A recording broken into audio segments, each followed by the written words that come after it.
Good morning, Justice Sir Jeremy Cooke. Good morning. How are you this morning? I'm good. How are you? Well, this afternoon for you, of course. But It's 1 p.m. very good. Mr. Bohr is here. I see anybody else who needs to be here? The defendants are not present. No, well, that's not unexpected, I'm afraid. All right. Would you like to read your usual form of words, and we can begin? Thank you very much. Yes, thank you. This hearing is in the matter of case number CFI 092-2021 before Justice Sir Jeremy Cooke. The hearing is being held by way of video conference in the DIFC courts in Dubai. Any orders or directions made during or after the course of this hearing will be issued by the registry in Dubai on the judge's instructions. The claimant is represented by Trowers and Hamlins LLP. Lead counsel is Harris Bohr. The defendant is not present. Thank you. Yes, Mr. Bohr. My lord, this is a return date, as you know, on the worldwide freezing order that your lordship made on the 10th of November, so just over 2 weeks ago, in a maximum sum of 45 million US dollars. As explained in Mr. Smith's third witness statement, on my skeleton argument indeed, all the defendants have been served with the WFO. None of them have responded to it or indeed complied with any of the disclosure obligations. A letter was also sent reminding the defendants of today's hearing with evidence, but no one has responded to that. A statement of costs has also been served on the defendants, and again, there's been no response. In fact, the only sign of life that we've had is confirmations from automatic confirmations, I should say, from the defendants, which Mr. Smith deals with at paragraph 2.3 of his witness statement. And He's on the WhatsApp. On the WhatsApp, that's right. So we understand we've seen the double ticks in blue. We've had confirmations via email, the email automatic confirmations that they've been served too. What Mr. Smith also says is that Yasmin, one of the defendants, she blocked him, but nevertheless, we've been able to serve further documents using paralegals, WhatsApp numbers and the like. So there's no issue there, but she has, we say, attempted to stop service by blocking Mr. Smith. The only other sign of life we've had is that there's a letter which Mr. Smith refers to in his witness statement, which is at C2211 of the bundle. It's a slightly mysterious letter. It's written to the heirs of the late Dawood Musaed Al Saleh, and it's dated the 14th of November 2021. And the subject is restructuring the Musaed Al Saleh and Sons Companies Group. And the letter refers to as restructuring. We say, well, what the claimant says, or at least Nuri, is that this is all being done to put assets beyond the reach, and it's further evidence of dissipation. But the letter itself isn't particularly clear, but it does ask for shareholders to agree to some form of restructuring in relation to this Kuwait company, which is indeed a subject of one of the Kuwait proceedings that we've referred to previously. But we don't place much reliance on this, but we do say it does show, number one, that the respondents are there, and they do seem to be taking active steps in relation to their businesses, or at least Fawzi is. And I suppose that's as far as we can say in relation to that. In terms of events since the WFO, your lordship will see that new proceedings have begun in France, and the basis for those is really the discussion that we had with you last week, your lordship, in relation to the 2,000 accounts that are in the bundle, which are at C1254, which show that the company was worth 184 some million dollars plus, and it's on that basis that the French proceedings have been brought. And by that I mean that what's being claimed there is that the value of the company went from that amount to zero over the course of time. We are entitled to 13.01% of that, and there's interest and the like. There's also unpaid dividends, and that's roughly the amount that's being sought, plus perhaps more. And those proceedings, as I say, have begun in France. There's also injunctions in France on certain assets that have been identified there That's been mentioned in Mr. Smith's statement. And there's also Kuwait proceedings on a similar basis to the French proceedings, which have been commenced there too, which Mr. Smith deals with and exhibits the statement of claim from the Kuwait proceedings. The point that I make in the skeleton argument is we've claimed in those proceedings roughly the amount that's been frozen under the injunction, but we do point, as we did initially, to the fact that there's a proof of debt for at least 100 million, which is in the bundle at page C878. But we don't need to go to that now unless you want to.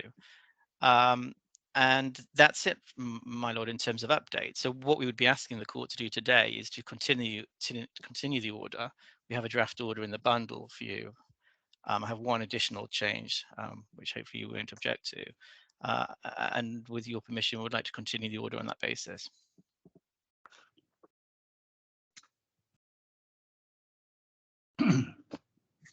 I found the letter of the 14th of November not simply opaque, but almost unintelligible.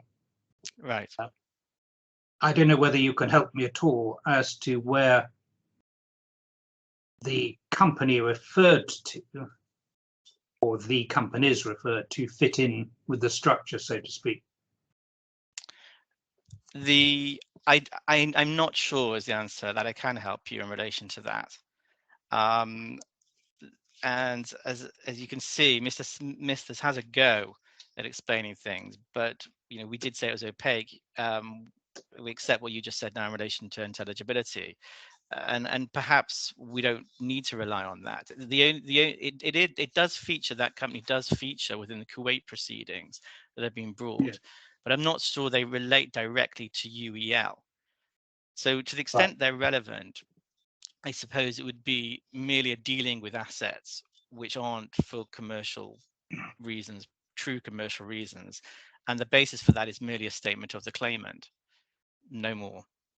Yes. And that's as far as I think we can go on that. But it does show that at least Fawzi is around and operating as well. I mean, that's the other point that this goes to. Well, and presumably it goes to the fact that there is movement of assets or potential movement of assets caught by the injunction. Well, that's what we're saying, but it is only potential, and we have to accept that because we don't have a full explanation or clarity in relation to this. Yes. Well, leaving aside for the moment the continuation of the order, which we'll look at, and the costs issue, what's going to happen in the future here? Well, we are continuing to take steps to enforce. So the next steps will be seeking to enforce in onshore Dubai, and so that is in process at the moment. Then continuing to enforce the injunction that we now have in France and to make sure those assets are ring fenced there. So the order of this court has been effective to the extent that those assets can be ring fenced. And then proceedings, my lord, I envisage will be taken in the US to do similar, in other words, to attach assets that have been identified there. And then the search for assets will continue. We've sought permission to enforce only in a handful of jurisdictions, and for the moment we're content with that, with those jurisdictions, and to seek enforcement in those jurisdictions. Yes. Well, let's have a look at your draft order then.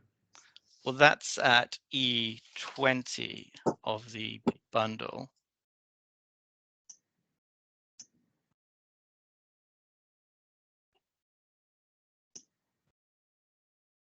Yeah. And what I've done is I've underlined the additions or amendments to this.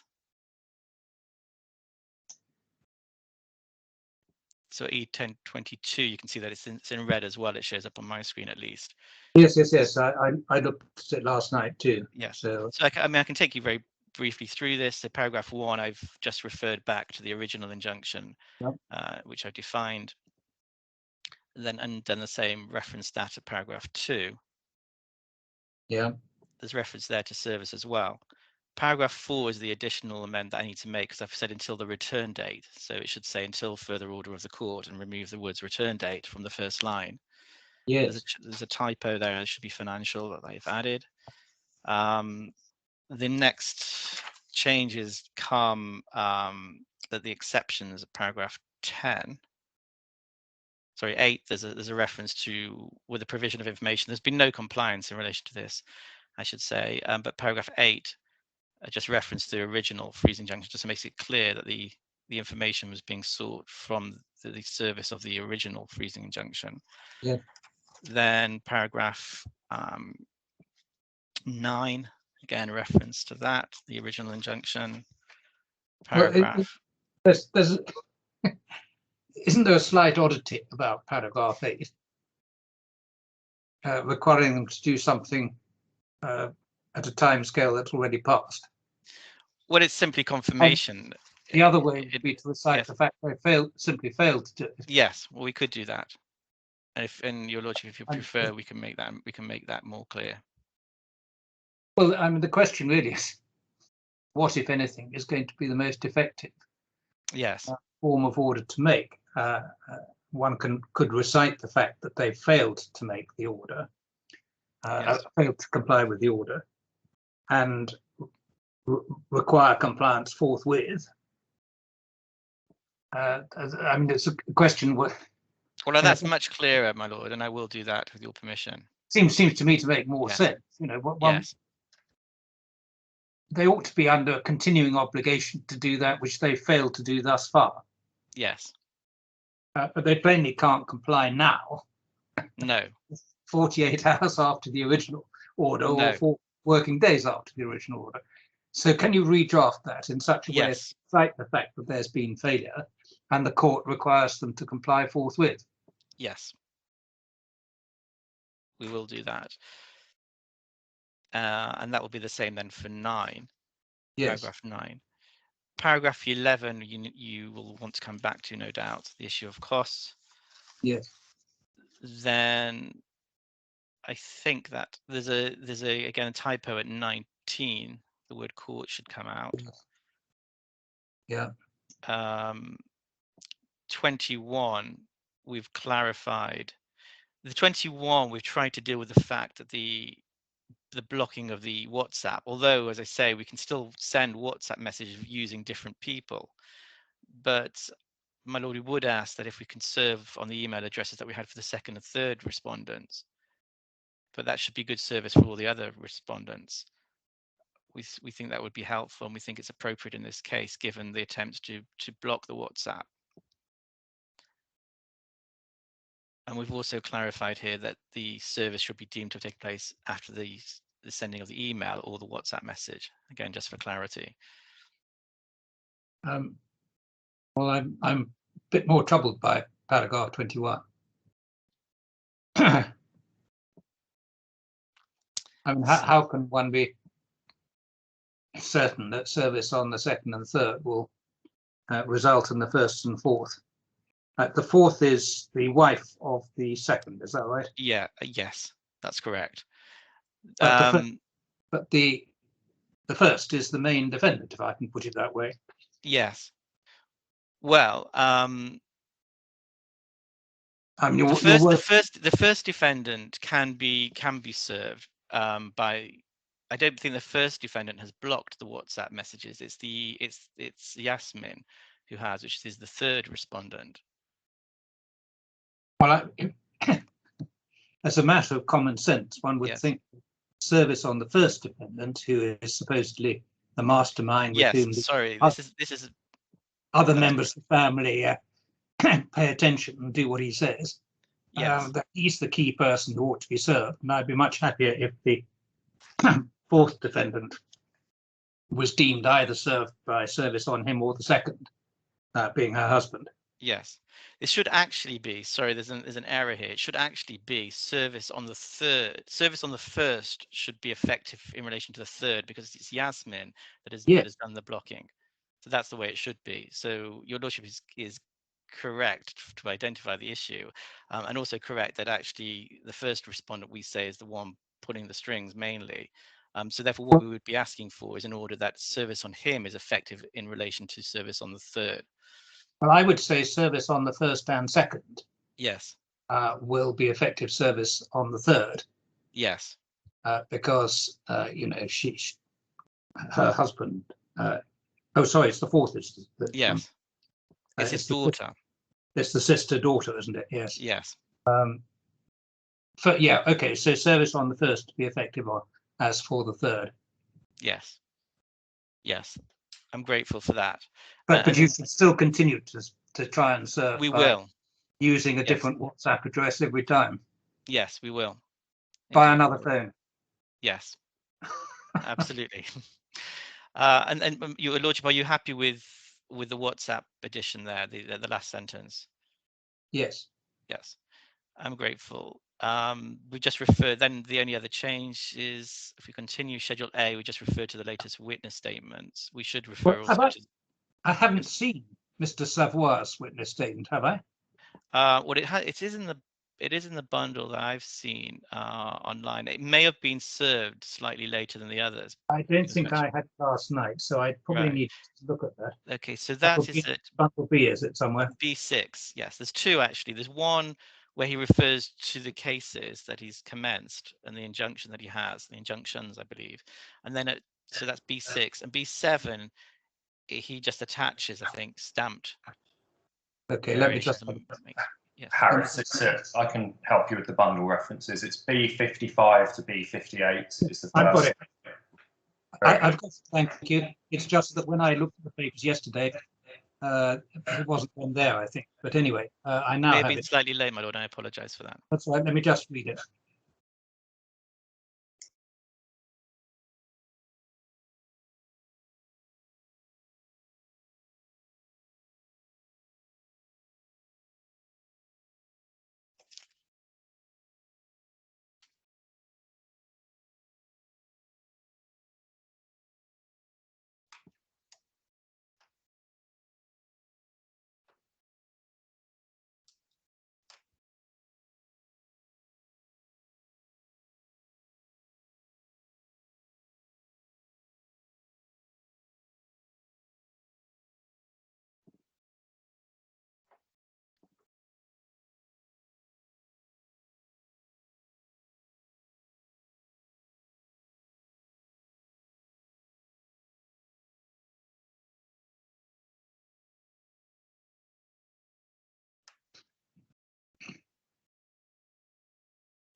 Yes, so it's not saying much more than Mr. Smith says, really, other than the fact that he's actually done it and what the effect of the orders are in France.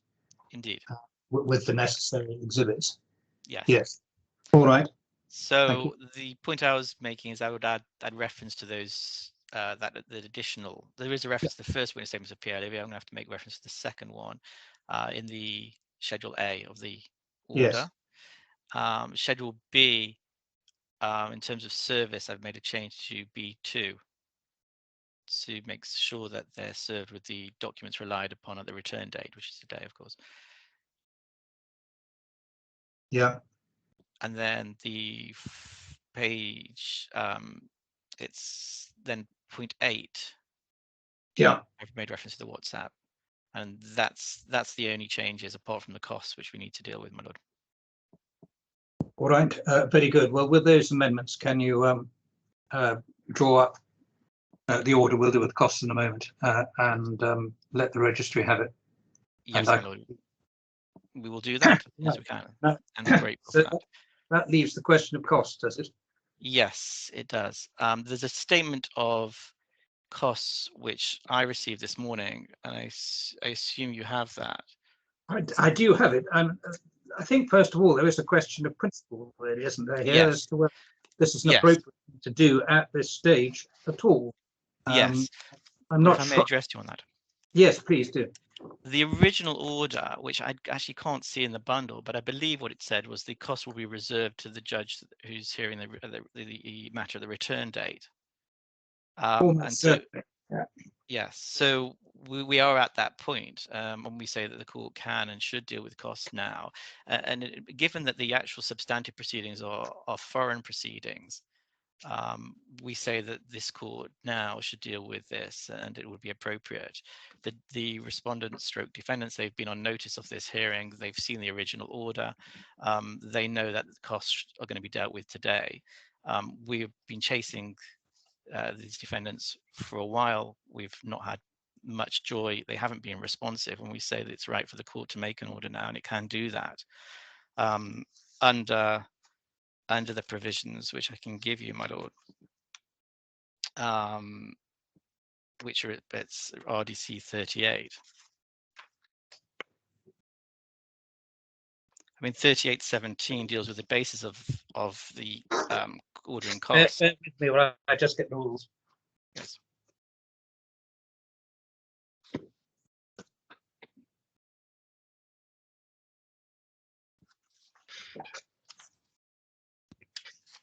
The thoughts that immediately crossed my mind was that on the face of it, one would think that the costs would generally simply go along with the substantive proceedings. Now, the substantive proceedings are likely to be elsewhere by the sound of it, because that makes sense. And in those circumstances, the question is whether or not the sensible thing to do is simply to reserve costs until those proceedings are concluded.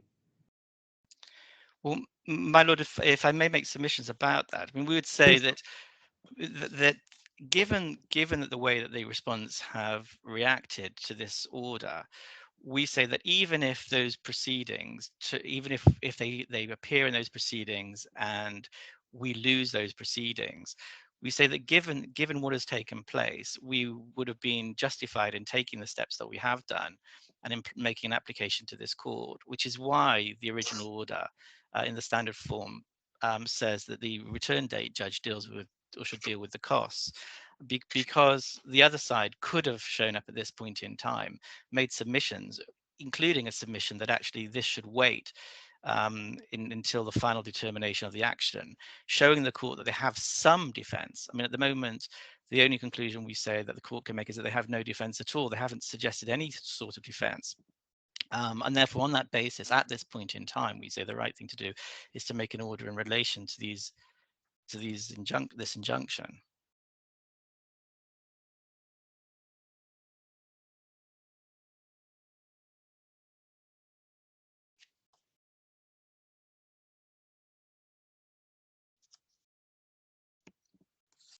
My lord, I'm looking at, sorry. Yeah, go on. I was looking at 38.30 of the rules, which say the general rule is that the court should make an immediate assessment of the costs at the conclusion of any hearing which has lasted no more than 1 day, in which case the order will deal with the cost of the application or matter to which the hearing related.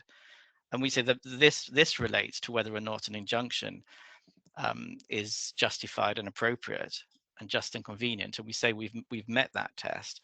The other side have had an opportunity to come back and argue differently and apply to discharge the order or vary it, and they haven't done so. And so we say on this basis the court should make an immediate assessment of costs under this provision. And indeed, I would go further and say that given the complete lack of response and respect to this court, any demonstration of that, indemnity costs would also be appropriate, which is dealt with at 38.17 and the cases which deal with that.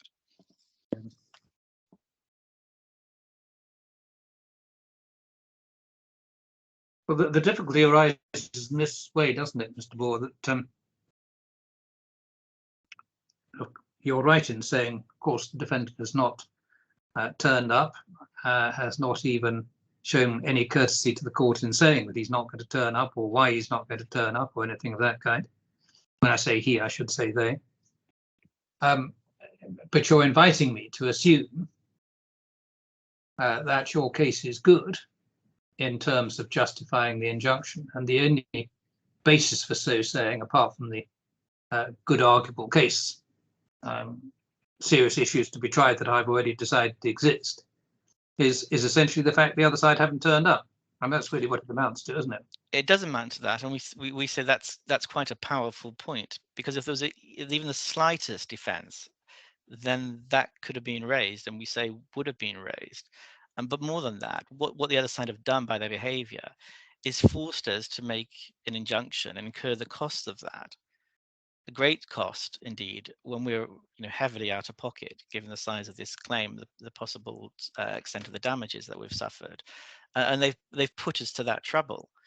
And so we would say that there's really two aspects here. The one of them is the aspect of having been put to the trouble of bringing these proceedings, this injunction proceedings, in this court, which is what the costs really are dealing with.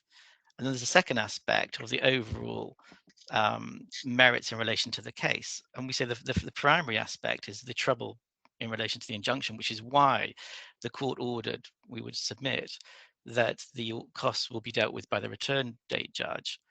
But we say, in addition to that, in terms of merits, the court can stand back and say, I've only seen documents which show that there's a good arguable case.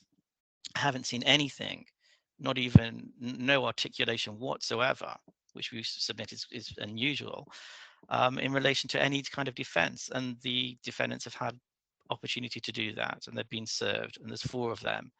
And they're active, as we've seen in the letter, but yet they haven't appeared before this court. And we say in those circumstances, the right thing to do is to make an order in relation to costs. If the defendants have an issue in relation to that, they can still come back to court and appeal and explain why they haven't appeared before the court. But my lord, we would submit, given their track record, they're not likely to do that, and given the size of the claims that are made against them, and all the other factors, they are unlikely to do that. And in fact, for them, this is a drop in the ocean. They don't seem to care 2 hoots about what orders are made against them anywhere at the moment.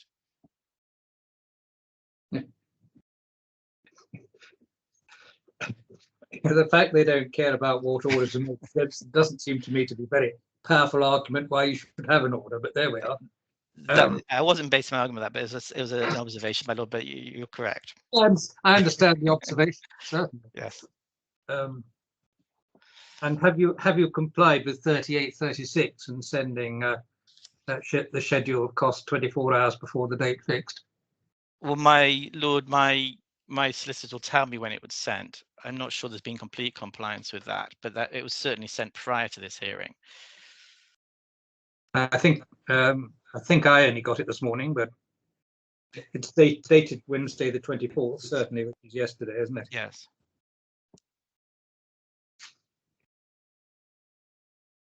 I'm not hearing anything from my instructing solicitors. I can't answer whether it's 24 hours. My lordship, it's Mr. Smith here. It's Dan, Harris. It was sent last night, English time. Okay, so it's not 24 hours, but it's many hours. Right. Okay.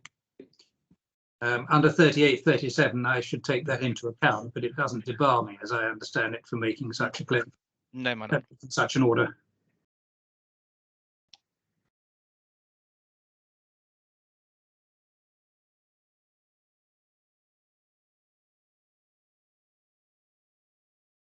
Yes, all right. Well, I'm persuaded that as a matter of principle, I ought to do that, simply on the basis that one has to assume that there is no defence to the injunction itself, regardless of the ultimate merits of the dispute, upon which you've shown serious issues to be tried, and so on and so forth. So in principle, yes, let's look at the figures. The figures are stated, my lord. I've got the statement of costs in front of me. Yes.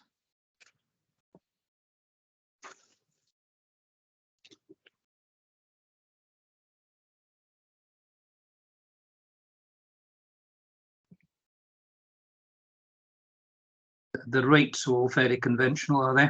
Yes. We would say they are. I can confirm that the rates are discounted as well, my lord. That's Mr. Scholer speaking, is it? Yes, it is. I can't tell you the discounts around 15% from our standard hourly rates. I think I'd need a calculator to tell you the exact figures. And as you'll remember from the previous hearing, I'm not very good with a calculator. What's $792 in pounds? I shall look now.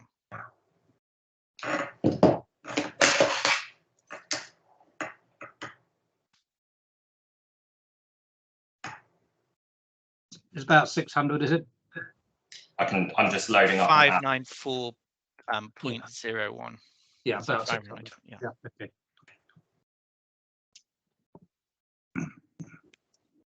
All right. Well, let's take the rates as being okay. So it's just a question of looking at the figures. It's quite a significant figure, just the same, 350 odd thousand, isn't it? It is. 175,000 of that's on documents. Yes, I mean, in terms of the cost, what we'd say is we had to examine documents in relation to proceedings in the Cayman, there's proceedings in the US, Kuwait. Yes. You've seen the French proceedings, which are newer. There's lots of documents. The documents go back to the 1990s, some of them. We've had to look at assets tracing in the US, UK, Kuwait, France, Switzerland. There's been no cooperation. We've had to produce skeleton arguments. It is expensive, but my lord, you get what you pay for. Yes. And without denigrating anybody's contribution, it's mostly, the hours are mostly Mr. Smith and Mr. Rode. Is that right? Oh no, there's a fair old contribution from Mr. Shover as well. Yes. Not to do him down. Yeah. Okay. And obviously this is a big claim, so partner time is important. Yes.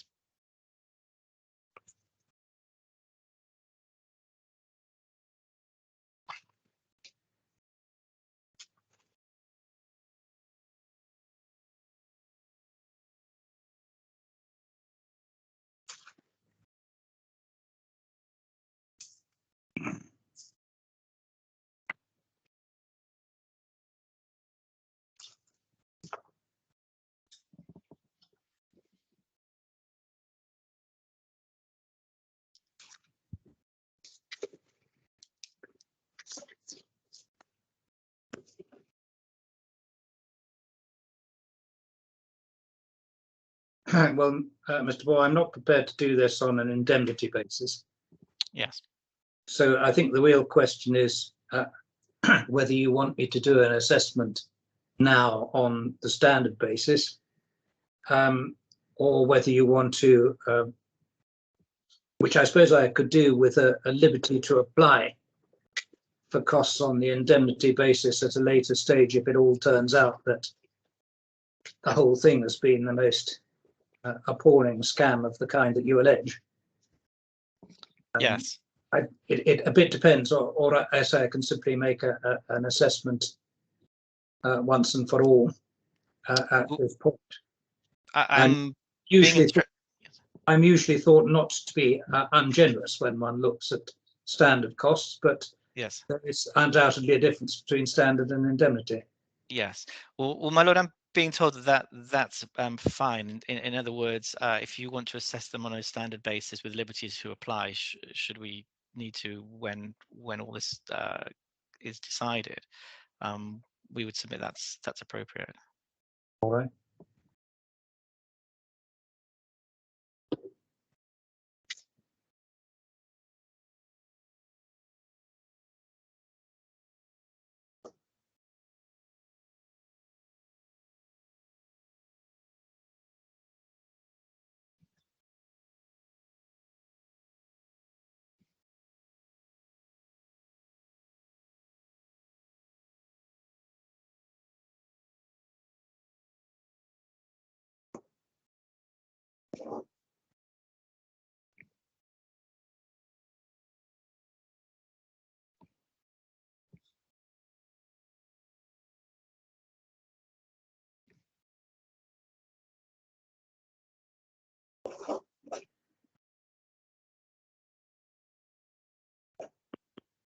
To 250,000 all in on the basis of standard costs. I will add it in. It's about 70%. Yes. Thank you. I shall add that in with the liberty wording. Liberty to apply. Yes. For costs on an indemnity basis. But I make it plain that that would only arise, so to speak, if it becomes plain that that you're absolutely right on all points and this is the most awful scam. Yes, that point will be taken on board. All right, can you produce a draft order and send it to the registry who will pass it on to me for approval? Yes, we will. Thank you very much for your time this morning. All right, thank you very much. Thank you, Mr. Moore. Thank you, Mr. Schola, and anybody else who has remained silent but has been there and has assisted. If you would sign out, I'll have a quick word with Charlotte, if I may. Thank you. Good day. Thank you. Thank you, my lord. My lord.